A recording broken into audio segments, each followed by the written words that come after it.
এক নিঝুম সন্ধ্যা। 10-12 বছরের একটি ছোট ছেলে তীব্র জ্বরে অচেতন হয়ে শুয়ে আছেন। তার শরীর জ্বরে পুড়ে যাচ্ছে। তার পাশে বসে তার মা চোখের জলে ভাসছেন। ঘরের দেওয়ালে টাঙানো মা শারদার ছবির সামনে হাঁটু গেড়ে তিনি কাঁদতে কাঁদতে বলছেন, মা, আমার সন্তানকে ভালো করে দাও। হঠাৎ ঘর ভরে উঠল এক স্নিগ্ধ শীতল আলোয়। মা শারদার ছবির ভেতর থেকে যেন এক করুণাময়ী রূপ এগিয়ে এলো অসুস্থ শিশুর শিয়রে। তিনি আলতো করে শিশুটির কপালে হাত বোলালেন, মাথায় স্নেহের স্পর্শ বুলিয়ে দিলেন।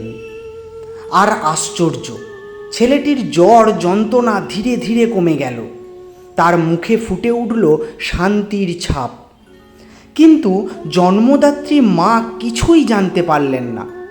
তিনি তখনও চোখ বন্ধ করে প্রার্থনা করে চলেছেন, কারণ তার ব্যাকুল আরতি ইতিমধ্যেই পৌঁছে গিয়েছিল জগৎজননী মা শারদার কাছে।